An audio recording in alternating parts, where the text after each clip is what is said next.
A vector perpendicular to any vector lies in the plane defined x plus y plus z is equal to 5 is.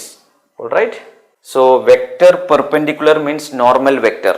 Right. For any surface, what is normal vector? Gradient phi. Right. So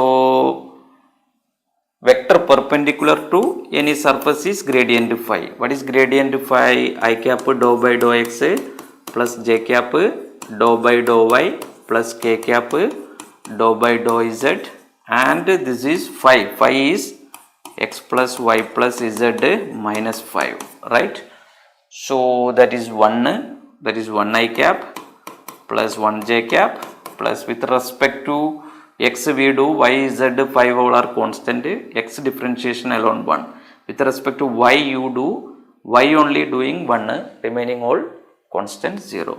Then 1 k cap. So I cap plus j cap plus k cap. Option C is correct, right? Alright.